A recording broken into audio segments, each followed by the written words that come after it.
ওটা করবো, 2 প্যাকেট মুড়ি দাও তো। না বৌদি, তোমার মুড়ি দেওয়া যাবে না, এর আগের অনেক টাকা তোমার বাকি পড়ে আছে। দেবে না তো? না। সেদিন রাতের কথা মনে আছে তো? সব বলে দেবো তোমার বউকে, মেয়েরা মুড়ি ঘন্ট করে দেবে একেবারে। না বৌদি, না না না না, তুমি বললো না বৌদি, বললো না।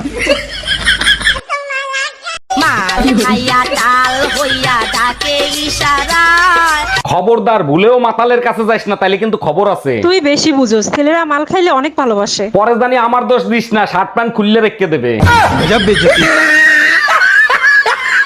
অরুণ ভাই, জ্যোতিষী বলেছিল ছেলে প্রথম যারা ডাক দেবে সে মারা যাবে। দেখেছেন, কেউ মারা যায় নাই, ছেলে আজকে বাবা বলে ডাক দেছে। ভুয়া জ্যোতিষীদের কথা শুনে শুধু শুধু সবাই টেনশনে ছিলেন। আরে ভাবি, এখন তো টেনশন কেটে গেছে, এখন আপনার মন খারাপ কেন? এর জন্য মন খারাপ না, পাশের বাড়ি বাহার ভাই মারা গেছে।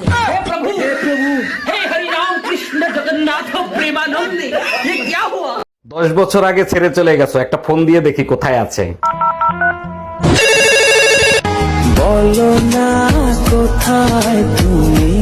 আঙ্কেল, আম্মু বাথরুমে আছে, বারবার ফোন দিয়েন না, আমি গেম খেলি।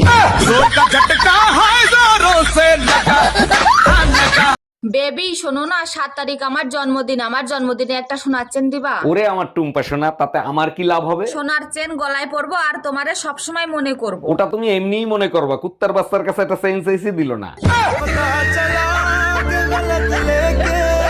আমার বাপের জন্মেও দেখি নাই কেউ রাতের বেলা চশমা পরে ঘুমায়। তোমার মতো বেহায়া জামাই যার আছে তার রাতে চশমা পরেই ঘুমাইতে হয়। 1 মিনিট, আমার জন্য তোমার রাতে চশমা পরে ঘুমাতে হবে কেন? প্রতিদিন স্বপ্নে টুম্পা ভাবির সাথে রাসলীলা করো, ঝাপসা দেখি, আজকে চশমা পরে দেখবো কি করো। হ্যালো, কেমন আছো? হ্যাঁ আমি ভালো আছি। চলো কফি খেলে মিনি। না, তোমার স্বভাব ভালো না। ভাবি, একটা গোপন কথা জিজ্ঞেস করব, কিছু মনে করবেন না তো? ভাবিরা তো বসেই থাকে গোপন কথা জানানোর জন্য, বলেন কি জানতে চান? ছেলেরা টয়লেট করে হাত ধুয়ে আসে, মেয়েদের তো ধরার কিছু নাই, তারা কেন হাত ধুয়ে আসে? আপনারা যে ভাবি মাঝে মাঝে পুতা দিয়ে ক্যান ছেঁচে, তা আজকে বুঝলাম।